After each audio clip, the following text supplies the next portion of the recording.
Bendiga. Le queremos dar la bienvenida a todos en esta noche, que realmente puedan estar disfrutando de este tiempo en la presencia del Señor. Vamos a tratar de hacer un repaso y retomar la serie que estamos estudiando en estos domingos. Estamos hablando acerca del Evangelio, acerca de esta gran noticia. El Evangelio, ¿se acuerdan? Era una buena noticia. ¿Y cuál es la noticia? La noticia es que Dios envió a su Hijo Jesús a morir en la cruz por cada uno de nosotros para traer salvación, perdón de nuestros pecados, limpieza, cosa que no podemos lograr por nosotros mismos. Entonces Dios decidió enviar a su Hijo a morir en una cruz por cada uno de nosotros. Y eso nos habla del gran amor que Dios tiene para con nosotros. Y hablando del amor de Dios, estuvimos viendo la historia de Jonás. ¿Se acuerdan? Donde vimos a través de la historia de Jonás no solamente el amor de Dios hacia una persona, sino el amor de Dios por una ciudad. ¿Se acuerdan? La ciudad de Nínive. Y fue un desafío también para nosotros, para que nosotros, así como Dios, comencemos a amar a la ciudad. Es decir, no solamente yo tengo que pensar en mí mismo, y no solamente Dios piensa en mí mismo, sino que cuando Dios ama, no solamente nos ama a nosotros individualmente, sino que Dios ama a toda la humanidad, ama al mundo entero, ama esta ciudad donde nosotros vivimos. Entonces, Dios dice, así como yo amo esta ciudad, Jonás, vos también tenés que amar esta ciudad, ir a esta ciudad e ir a predicarle este evangelio, esta palabra a los ninivitas y decirle que se tienen que arrepentir de sus pecados para que Dios les perdone. Y después de esto estuvimos hablando acerca de la ciudad, el evangelio y la ciudad, y estuvimos viendo, siguiendo este hilo, estuvimos viendo lo que era una ciudad en la Biblia. Vimos que para nosotros una ciudad es un lugar donde hay más de 10.000 habitantes. Nosotros determinamos la ciudad por la cantidad de habitantes, pero en la Biblia vemos que una ciudad, a Dios no le interesa la cantidad de habitantes, sino donde hay densidad, es decir, donde hay muchos habitantes o personas viviendo juntas. Y vimos cómo se iniciaron las primeras ciudades en la Biblia. Y vimos algunas características de la ciudad. Vimos que una ciudad traía seguridad. ¿Se acuerdan que en las ciudades se construían los muros para traer seguridad a una ciudad? En la ciudad había diversidad, en la ciudad había productividad, es decir, que en una ciudad no solamente hay habitantes viviendo juntos, sino que es también la acumulación de talentos. Cada persona contribuye a la productividad de una ciudad a través de sus talentos, a través de sus oficios, de sus profesiones, de su trabajo. Por eso que la productividad de una ciudad está dada por el talento que cada persona ofrece a la ciudad. Pero vimos también que la ciudad tiene una característica espiritual, es que la ciudad es la humanidad intensificada. ¿Qué significa esto? Y es que en una ciudad hay humanos, pecadores, viviendo juntos. Cosa que eso no, las personas no lo ven, pero una ciudad está compuesta por pecadores, y no un pecador, 10.000 pecadores. Entonces una ciudad es la suma de los pecados de todas las personas, y dijimos que en una ciudad podemos encontrar lo bueno y lo malo, lo peor y lo mejor en una ciudad. Pero Dios ama a cada ciudad, más allá de sus pecados, de sus fracasos, de sus errores. Y nosotros como cristianos vivimos en una ciudad que vive en esa tensión entre lo bueno y lo malo, ¿no? Pero Dios tiene un plan de salvación para la ciudad, Dios tiene un plan de salvación para cada uno de nosotros. Y la iglesia está inmersa en ese plan, en eso que Dios quiere hacer con cada uno de nosotros. Por eso es que el amor de Dios es tan amplio, es tan alto, dice la Biblia, tan profundo, tan ancho, donde nosotros podemos decir y podemos sentir y podemos experimentar y decir, Dios me ama a mí. Ustedes pueden decir eso, Dios me ama a mí. Ustedes sienten que Dios me ama a mí. Podemos decir, Cristo murió por mí en la cruz. Pero a la vez podemos decir, Dios ama al mundo, Dios ama esta ciudad. Jesús en la cruz murió, no solamente por mí, murió por todo el mundo y murió por esta ciudad, ¿no? Entonces el amor de Dios es tan amplio que mientras nosotros experimentamos y pensamos y sentimos que Dios me ama a mí, y yo me sigo preocupando por mi vida y por mi familia y por mis cosas, Dios sigue amando a todo el mundo y a toda la ciudad. Y Dios ama a tu vecino y a tu familiar. Y Él se preocupa por la salvación de los demás, no solamente por la tuya. Dios no solamente te ama a vos y me ama a mí, ama a todos. Y Él quiere que este plan de salvación se extienda a toda la ciudad, a todas las personas, que todos conozcan a Dios, que todos conozcan al Señor, que todos conozcan que Cristo murió por cada una de las personas. Él tiene un plan de salvación no solamente para tu vida, para toda la ciudad. Y Dios sabe que en ese plan de salvar a la ciudad hay un aspecto clave. En ese plan que Dios tiene para la ciudad, la clave, Él sabe que la clave es su iglesia. Son los cristianos, son las personas que ya le han entregado su vida a Él. ¿Y de qué manera la iglesia es la clave? Él sabe que la salvación de la ciudad, la salvación de otras personas, depende de cómo la iglesia viva en esa ciudad. De cómo los cristianos vivan en la ciudad. La salvación de la gente depende de cómo cada uno de nosotros, cómo la iglesia, viva en medio de esta ciudad, en medio de aquellos que nos rodean, ya sean familiares, amigos, vecinos, empleados, patrones, personas en general. Dios tiene un plan, pero su plan es a través de la iglesia, a través nuestro. Entonces, el tema de esta noche es la iglesia y la ciudad, los cristianos y la ciudad. ¿Cómo los cristianos tenemos que vivir en esta ciudad para que otros puedan conocer que Dios les ama y que Dios tiene un plan de salvación para cada uno de ellos? Y quiero que me acompañen en Jeremías, capítulo 29. Hoy voy a apelar a la tecnología y voy a leer en la NTV.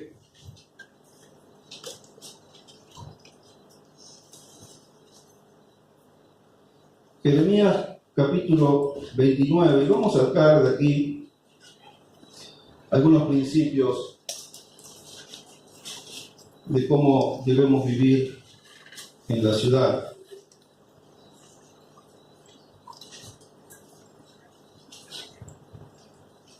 Jeremías capítulo 29, versículo 1. Jeremías escribió desde Jerusalén una carta a los ancianos, a los sacerdotes, a los profetas y a todos los que el rey Nabucodonosor había desterrado a Babilonia. Lo voy a poner un poco en contexto de este versículo. Israel vivió en 3 estados en cuanto a su forma digamos, como país. En primer lugar, a lo largo de todo el Génesis vemos que Israel fue una familia extendida. Israel nace con Abraham, Dios lo llama a Abraham, y todo el Génesis es cómo se forma digamos, el pueblo de Israel. Abraham tuvo a Isaac, Isaac a Jacob, Jacob tuvo 12 hijos, y esos fueron las 12 tribus de Israel. Entonces, en Génesis, Israel aparece como una familia extendida, y se forma el pueblo de Israel. Ya a partir de Éxodo hasta Crónicas, arrancando con Moisés, ya Israel es una nación-estado, organizada con su territorio, con sus leyes, es una nación. Pero por último, ya a finales de Crónicas capítulo 36, segunda Crónicas, vemos que Israel no obedece a Dios, Israel peca, y entonces Israel es invadida por el rey de Babilonia, y Babilonia se lleva cautiva a Jerusalén, el pueblo de Israel a Babilonia. Y entonces hay un tercer estado en donde Israel vive, es que vive en el exilio, vive como extranjero viviendo en Babilonia. El pueblo de Israel, el pueblo de Dios, tiene que vivir en Babilonia, en la ciudad de Babilonia. Entonces, Este es el contexto. Entonces, el profeta Jeremías está en Jerusalén y le manda una carta a los que están en Babilonia, viviendo en Babilonia, y él les manda una carta para decirles cómo ellos debían vivir en Babilonia, mientras estaban en Babilonia, ¿no? Dice, entonces, el versículo 2, esto sucedió luego de que el rey Joaquín, la reina madre, los funcionarios de la corte, los demás funcionarios de Judá, y todos los artífices y los artesanos fueron deportados de Jerusalén. Envió la carta con Elasa, hijo de Safán, y Gemarías, hijo de Hilcías, cuando fueron a Babilonia como embajadores del rey Sedequías ante Nabucodonosor. Esto decía la carta de Jeremías. Dice el versículo 4. Esto dice el Señor de los ejércitos, es decir, que los consejos, los mandamientos que Jeremías le va a dar al pueblo de Israel no son de él, sino que Dios estaba hablando a través de Jeremías, eran los mandamientos de Dios. Dice, esto dice el Señor de los ejércitos celestiales, Dios de Israel, a los cautivos que él desterró de Jerusalén a Babilonia. Otra vez quiero entrar en contexto. Acá hay algo interesante. Primero, habla de Jerusalén, habla de Babilonia. ¿Quién era o cómo surgió la ciudad de Babilonia y qué era la ciudad de Jerusalén? Nosotros vimos algo el otro día. Babilonia surge en Génesis 11. ¿Se acuerdan? La Torre de Babel. Nimrod funda esa ciudad y edifican la torre y le ponen Babel, y ahí nace Babilonia. Y Babilonia siempre fue símbolo de la ciudad humanizada, digamos, de una ciudad terrenal, una ciudad que estuvo organizada y estructurada sin tener en cuenta a Dios. Ellos dijeron, vayamos, hagamos una ciudad, vamos a edificar, vamos a llegar hasta el cielo. Era todo humano, sin tener en cuenta a Dios. Entonces, Babilonia es siempre un símbolo, una metáfora de la ciudad, digamos, del hombre, la ciudad, de la vida humana, una vida. Ellos fundaron la ciudad y la crearon para su propia salvación, para su propio servicio, para su propia gloria, vivir de una forma egoísta. Una ciudad humana, una ciudad terrenal, una ciudad sin tener en cuenta a Dios. Ahora, Jerusalén, cuando vamos a Jerusalén, la Biblia llama a Jerusalén que la ciudad de Dios. No es la ciudad humana, no es la ciudad del hombre, es la ciudad de Dios. Acompáñenme, de este marcadito ahí en Jeremías 29, porque vamos a volver. Y vamos a Salmos 48.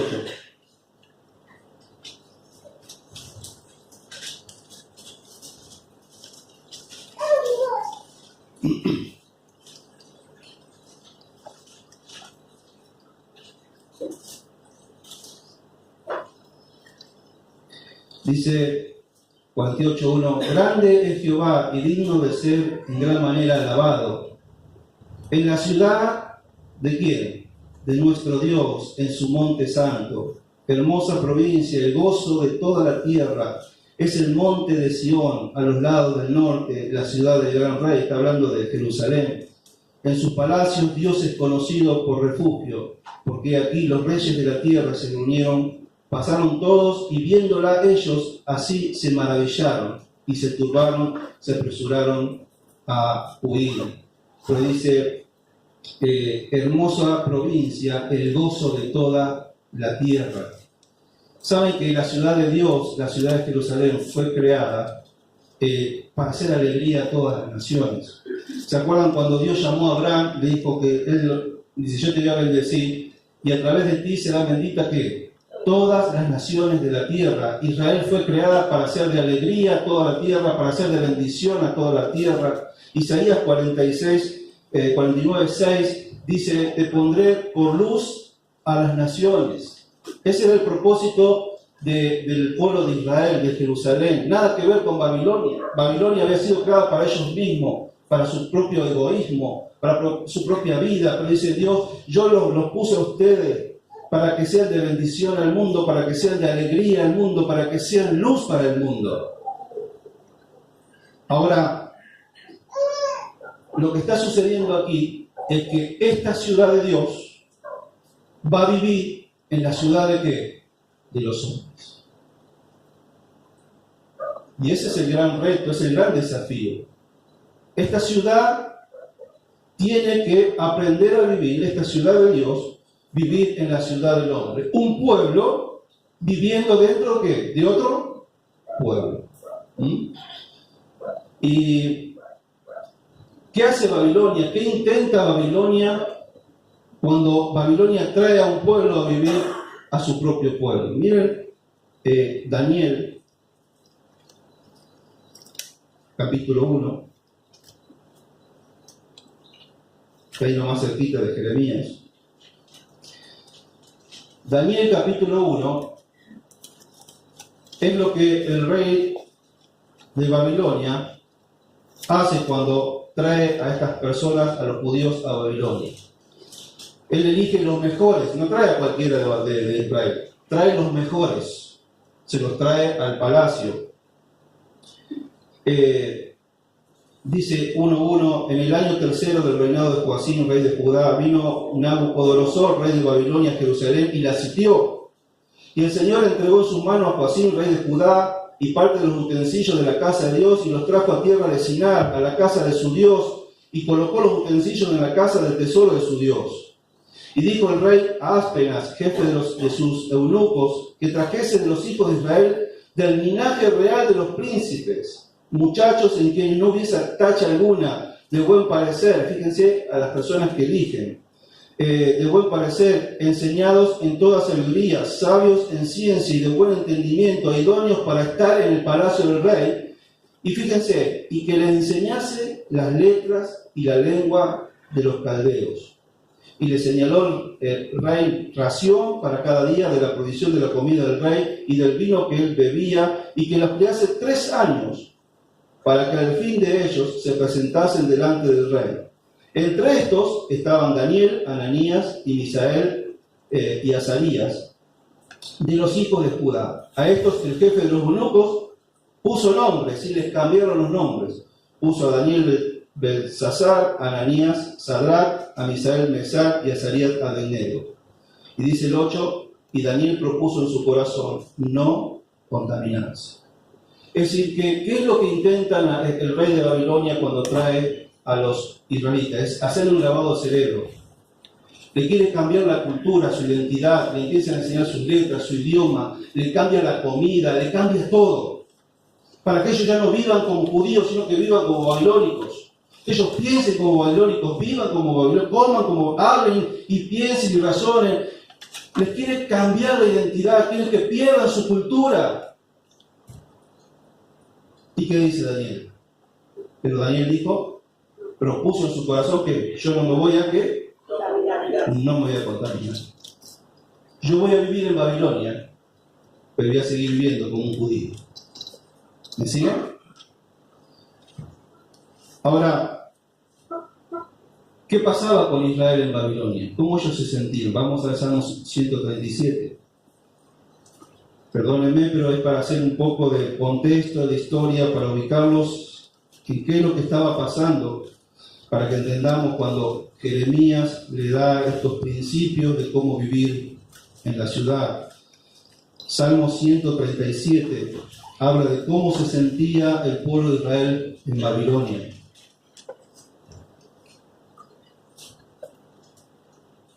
Dice Salmo 137, junto a los ríos de Babilonia. Ahí está el pueblo de Dios, dice, junto a los ríos de Babilonia. Allí nos sentábamos y aunque llorábamos.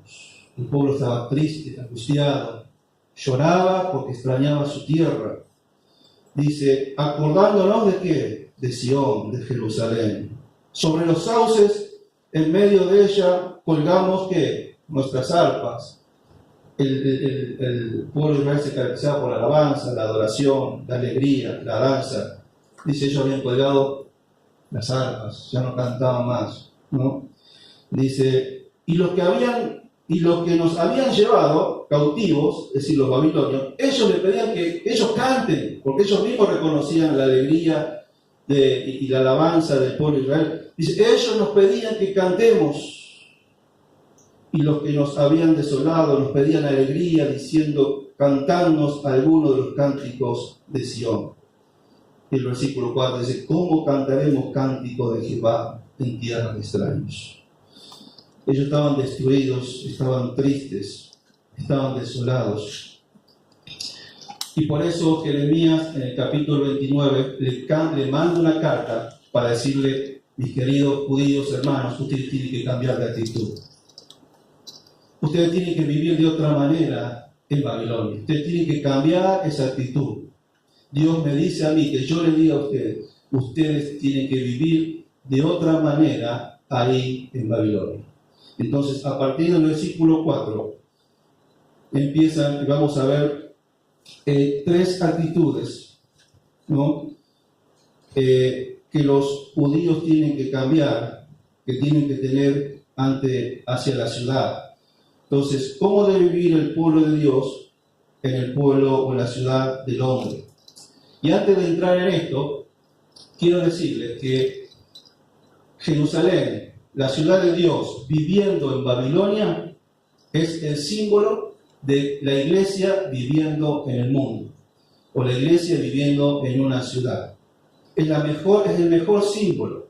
Saben que Israel como familia extendida, que yo le dije desde la época de Abraham, no es un símbolo de la iglesia. Israel como Estado, como nación, tampoco simboliza realmente específicamente lo que es la iglesia. Lo que mejor simboliza a la iglesia de hoy es a Israel en el exilio, porque era el pueblo de Dios viviendo en el pueblo del hombre. Es Israel viviendo en Babilonia. Es la iglesia viviendo en el mundo. Es la iglesia de Dios viviendo en la ciudad del hombre. Una sociedad estructurada, organizada, sin tener en cuenta a Dios. Pablo le dice a los filipenses, nuestra ciudadanía está en los cielos. Pedro dice en 1 Pedro 2:11, dice, les ruego como extranjeros y peregrinos. Nosotros somos extranjeros, es decir, un pueblo viviendo dentro de otro pueblo, una ciudad, un pueblo de Dios viviendo dentro de otra ciudad. Esos somos los cristianos. Y ahí donde nosotros debemos vivir, primero, siendo leales a nuestro país de origen. Israel tenía que vivir en Babilonia, pero siendo fieles a Dios. Nosotros debemos ser fieles a nuestro Dios. Pero también tenemos que vivir en Babilonia, en la ciudad. Y nosotros como iglesia estamos llamados a no perder nuestra identidad, no perder nuestra cultura, pero sí ser de bendición, de alegría y ser de luz a las personas que no conocen a Dios.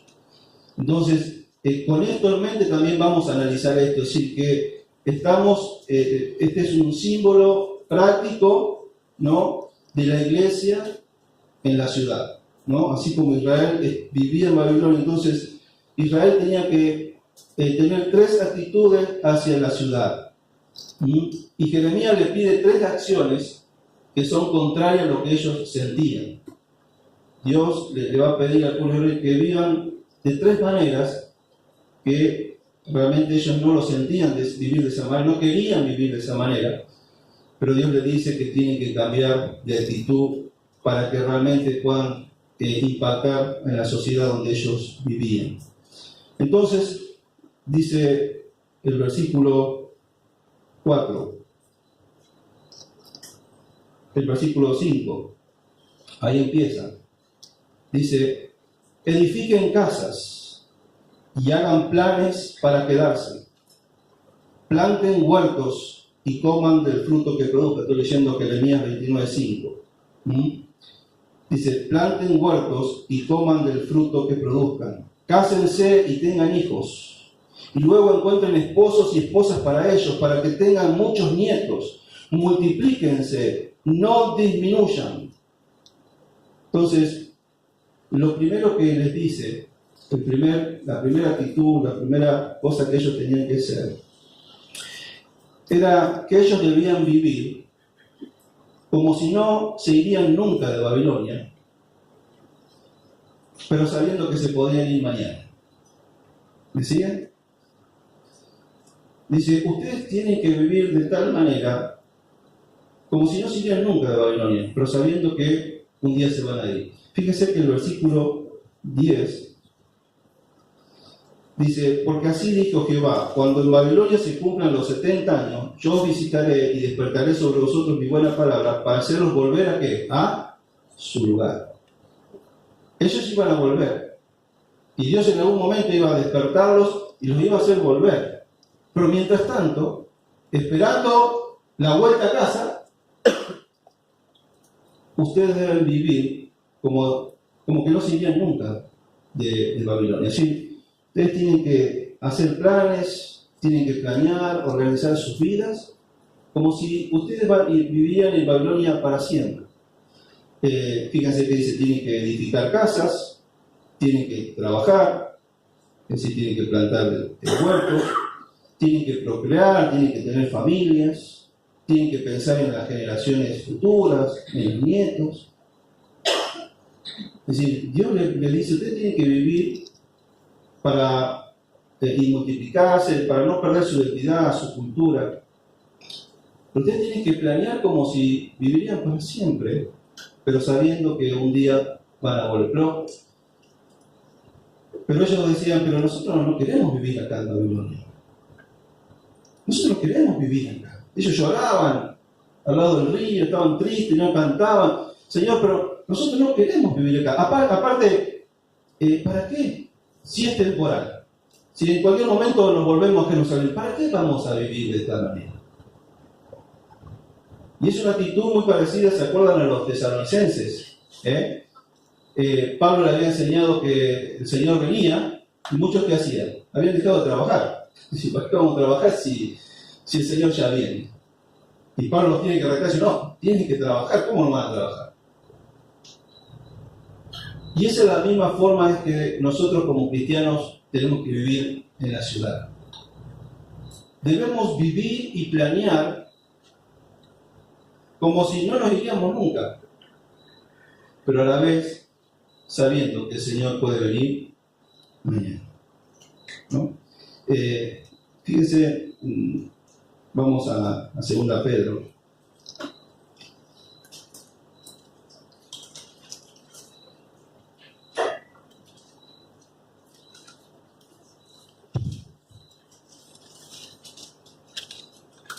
Tres, 8. Segunda Pedro 3:8.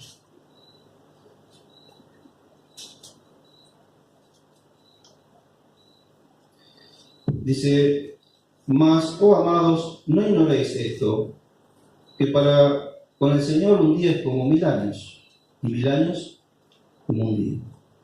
El Señor no retarda su promesa, según algunos la tienen por tardanza, sino que es paciente para con nosotros, no queriendo que ninguno perezca, sino que todos procedan al arrepentimiento. Si el Señor no vino hasta ahora es porque está esperando que aún personas se arrepienten. Dice, pero eso no quiere decir que no vengan. Dice, pero el día del Señor vendrá como el ladrón en la noche, si no sabemos cuándo va a venir. En el cual los cielos pasarán con gran estruendo y los elementos ardiendo serán deshechos y la tierra y las obras que en ella hay serán quemadas.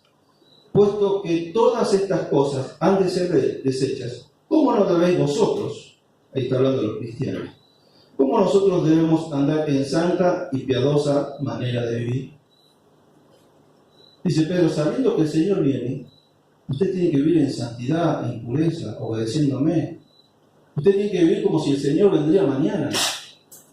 Si ustedes supieran que el Señor viene mañana, ¿cómo hubiera sido el día de hoy de ustedes? Totalmente diferente. Pero nosotros no vivimos de esa manera. Muchas veces nosotros vivimos así como que el Señor no vendría nunca, y edificamos y trabajamos y hacemos, pero el Señor va a venir y tenemos que estar preparados. Yo me acordaba una frase que la aprendí cuando era joven, no sé quién, si la leí en un libro o la escuché de alguien, pero me acuerdo de esta frase. dice, que decía, debo hacer planes como si el Señor vendría dentro de 100 años, pero vivir como si vendría mañana. Así debemos vivir, hermanos. Yo debo hacer planes y organizar mi vida como si el Señor vendría dentro de 100 años, pero debo vivir como si vendría mañana, en santidad. Proponerme en mi corazón que no contaminarme, no perder mi identidad, no dejarme lavar el cerebro, no vivir como vive la ciudad, como viven las personas sin Dios. Yo debo vivir de esta manera. Entonces, volvamos a Jeremías 29. Entonces, el primer mandamiento que les da es que ellos debían vivir como si no se irían nunca de Babilonia, pero sabiendo que se podían ir mañana, y a nosotros como cristianos estamos en la misma situación. Versículo 7.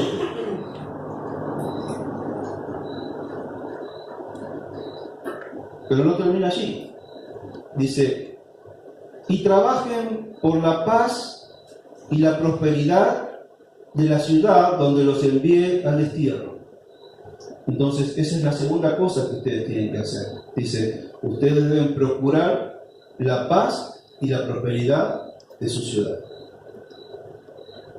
Pero, Señor, nosotros vamos a procurar la paz y la prosperidad de nuestros enemigos. Sí, dice Dios. Entonces, lo que Dios le está diciendo aquí es que mientras ellos vivieran en Babilonia, no solamente debían hacer el paso uno, es decir, contentarse y concentrarse en su trabajo, en su familia, en sus cosas, en su generación. Dice, usted tiene que ir un poco más de eso. Y si no solamente tiene que vivir para ustedes mismos en forma egoísta, usted tiene que vivir para el bien común, para servir a la ciudad. Usted tiene que hacer cosas que hagan lo que ayuden a la prosperidad y la paz de la ciudad donde ustedes viven.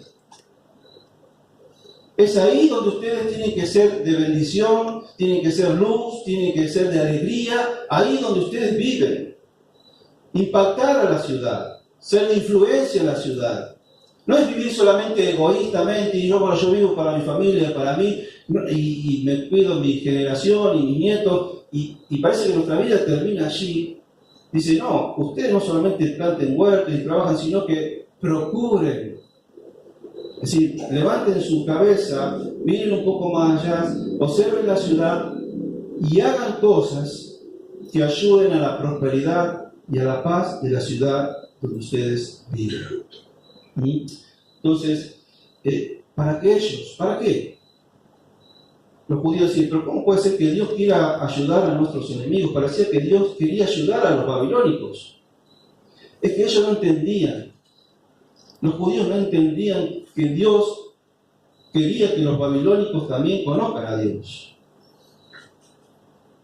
Entonces, ¿de qué manera ellos iban a conocer, los babilónicos iban a conocer a Dios, al Dios de Israel? Cuando ellos buscaron la prosperidad y la paz, cuando ellos vivieran de tal manera que sean de bendición, de luz y de alegría para esa ciudad donde vivían. Si ellos tenían este despertar, si ellos vivían de esta manera, Dios iba a ser conocido entre los babilónicos. Creo que el gran pecado de la iglesia de hoy, el gran pecado de los cristianos de hoy, es que viven vidas para sí mismos. Yo creo que ese es nuestro gran pecado, hermanos. Todos cumplimos el punto 1, ¿sí? Digo, para mi trabajo, mi familia, mi casa, mi generación, hago mis planes. Pero ¿qué del reino, mi hermano? ¿Qué de que otros conozcan al Señor? ¿Qué de ser de bendición, de luz, de alegría para otros? Me importa mi vecino, mi familiar, mi amigo. Vivo haciendo planes para mi vida. Organizo mi vida, la tengo bastante organizada. En estos días la situación económica me desacomodó un poquito, pero sigo pensando en mí mismo. Y en ningún momento estoy pensando en otros. Yo creo que ese es el gran pecado de la iglesia de hoy. Vidas individualistas como los babilónicos, como la ciudad. Cada uno vive para sí. Y nosotros hemos caído en eso. Nos han lavado el cerebro ellos a nosotros, no nosotros a ellos. Y de esta manera, hermanos, no estamos siendo realmente de bendición, no estamos impactando a la ciudad. ¿Cómo otros van a conocer al Señor si yo no me involucro en sus vidas? Si yo no me importa la vida de mis familiares, de mis amigos, de mis vecinos, si no me involucro en sus problemas, en sus necesidades, ¿cómo le voy a mostrar al Dios que yo tengo? ¿Cómo van a conocer a Dios si yo vivo para mí mismo? Por eso Dios dice, salgan de ustedes mismos. Tienen que hacer sus cosas, tienen que trabajar para sus vidas, tienen que, por supuesto, hacer planes y proveer para su familia, pero no se queden allí. Hay mucho más para hacer. Hay una ciudad que ganar, hay una ciudad de personas que necesitan conocer a Dios. Y depende de la actitud que ustedes tengan, de ser de prosperidad, buscar la paz para toda la ciudad. Y por último, dice, versículo 7, dice, trabajen por la paz y prosperidad de la ciudad donde los envíe el destierro. Y dice, y pidan al Señor que por la ciudad. Entonces, en tercer lugar, los judíos tenían que orar por la ciudad de Babilonia. Ustedes tienen que orar por su ciudad donde ustedes viven. Pero Señor, yo voy a orar por mis enemigos. Voy a orar por las personas que me hicieron mal, que me trajeron, me sacaron, me tienen cautivos, que me trajeron de mi casa, que destruyeron mi familia. Yo tengo que orar por ellos. Y automáticamente me vino dos textos a la mente cuando pensaba en esto. Vamos a Mateo, capítulo 5. Mateo, capítulo 5, 43.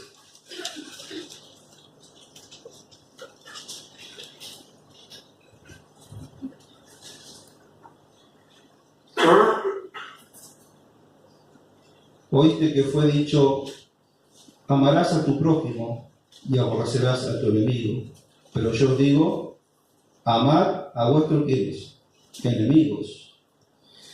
Y bendecid a los que os maldicen, haced bien a los que os aborrecen. ¿Y qué más? Y orad por los que os ultrajan y os persiguen. Orad. Para que seáis hijos de vuestro Padre que está en los cielos, que hace salir su sol sobre malos y buenos, y que se hace llover sobre justos e injustos, porque si amáis a los que os aman, ¿qué recompensa tendréis? ¿No hacen también lo mismo los publicanos, los babilónicos? Y si saludáis a vuestros hermanos solamente, ¿qué hacéis de más? ¿No hacen también esto los gentiles? Sed pues vosotros perfectos, como vuestro Padre que está en los cielos es perfecto. Saben, hermanos, solamente un cristiano puede orar por sus enemigos. Solamente un cristiano puede hacerle bien a su enemigo. Y en eso tenemos que demostrar al Dios que tenemos en nuestras vidas. Dice, si ustedes saludan a los que se saludan, eso lo hacen todos. Si ustedes le hacen bien a los que le hacen bien a ustedes, eso lo hacen todos. ¿Cuál es la diferencia entre un hijo de Dios y uno que no lo es? La diferencia es esta. Un hijo de Dios puede perdonar, puede orar, puede hacerle bien a un enemigo. Y 1 Timoteo,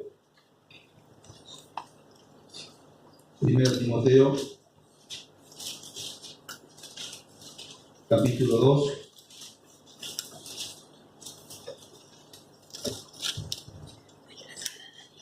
Primera Timoteo 2, versículo 1. Dice, exhorto ante todo a que se hagan rogativas, oraciones, peticiones y acciones de gracia por quién, por todos los hombres, por los reyes y por todos los que están en eminencia, para que vivamos quietos y reposadamente en toda piedad y honestidad. ¿Por qué tenemos que orar por todos los hombres?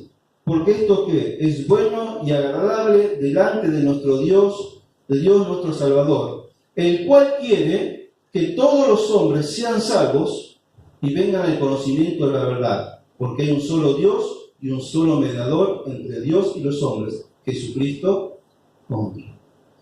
Dice, Dios quiere que todos se salven, que todos vengan al arrepentimiento, que todos sepan que hay un solo mediador entre Dios y el hombre. Dios y el hombre, la relación entre Dios y el hombre se rompió por el pecado. Y hay una sola persona que hizo las paces, es Jesucristo en la cruz. Y la única manera que tiene el hombre de llegar a Dios y de conocer a Dios y tener una nueva relación con Dios es a través de Jesucristo, de arrepentirse de sus pecados y creer en Él.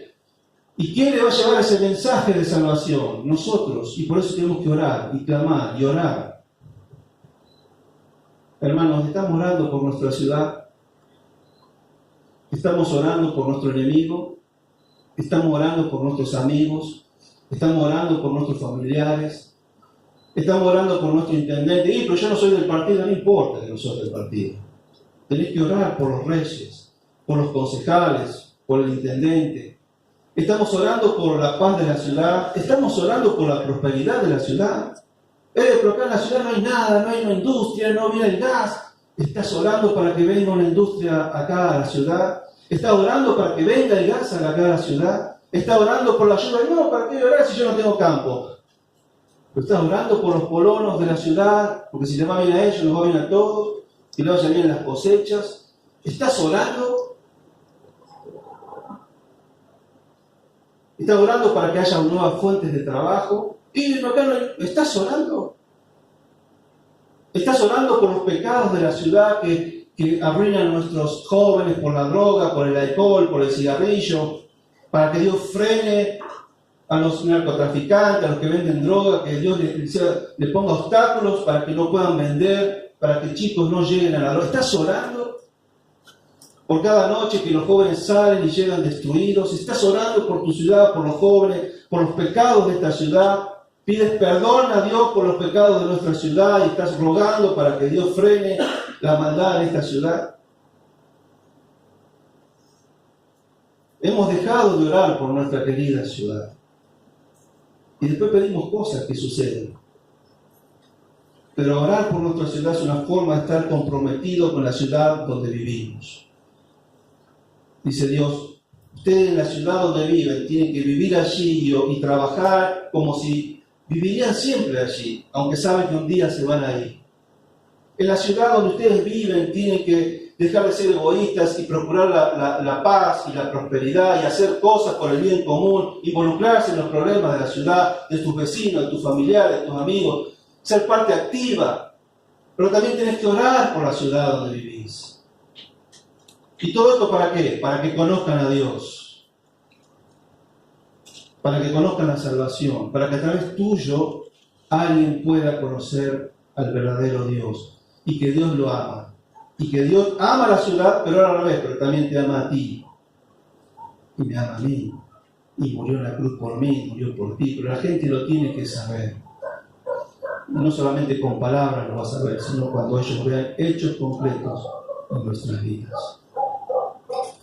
Así, dice Dios, así deben vivir ustedes en Babilonia. Así, iglesia, tienen que vivir ustedes en la ciudad donde están. El pueblo de Dios tiene que vivir dentro de otro pueblo, un pueblo que no conoce a Dios. Ustedes son la bendición para la ciudad, ustedes son la alegría de la ciudad, ustedes son la luz de la ciudad. Vamos a terminar. Acompáñenme en Mateo, capítulo 5, versículo 14.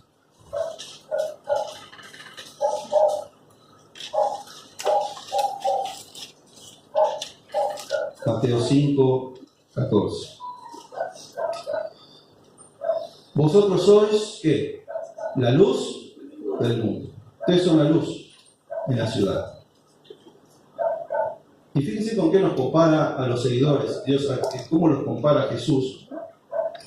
Dice, ustedes son la luz. Dice, una ciudad asentada sobre un monte no se puede esconder. Compara a los seguidores de él como una ¿qué? Como una ciudad asentada sobre una colina. Nunca yo lo había visto, pero si ustedes se detienen, no solamente habla de un candelero, sino que está hablando de que nosotros somos una ciudad asentada en otra ciudad. y debemos dar luz. ¿Y de qué manera? Dice el 16, así alumbre vuestra luz delante de los hombres, para que vean que vuestras ¿qué? Buenas obras. Y las buenas obras no solamente es cambio de vida, sino acción hacia los demás, hacia el prójimo. Las buenas obras no es que Dios me cambia a mí, son las obras que Dios tiene preparado de antemano y Dios me cambia mi vida, no. Esto incluye también acción hacia el prójimo. ¿Cómo ellos van a ver las buenas obras? Cuando yo las haga hacia ellos. Entonces, dice, cuando ellos vean vuestras buenas obras, van a glorificar a vuestro Padre que está en los cielos. El pueblo de Israel, Jerusalén, la ciudad de Dios, fue creada para reflejar la gloria de Dios. Y nosotros como iglesia, cuando hacemos buenas obras, cuando somos de bendición, cuando somos de alegría, cuando somos de luz, traemos gloria, reflejamos la gloria de nuestro Dios y la gente conoce a Dios. Entonces, hermanos, como iglesia tenemos que vivir en este equilibrio. Por un lado, sabemos que somos un pueblo viviendo dentro de otro pueblo. Que tenemos que vivir como si no nos iríamos nunca, pero sabiendo que me puedo ir mañana. Tengo que vivir en este mundo, trabajando, haciendo planes, pero también trabajando para otros y siendo bendición a otros. Tengo que vivir en este mundo orando por otros, mientras espero que el Señor me venga a buscar. Pero también no me debo contaminar. Mientras vivo en este mundo, mientras me mezclo con este mundo, debo ser como Daniel, proponerme en mi corazón, no contaminarme, no perder mi identidad, no perder mi cultura, es decir, no dejar de obedecer a Dios, no dejar de ser un hijo de Dios, asemejándome a lo que el mundo es. ¿Amén? Vamos a ponernos de pie.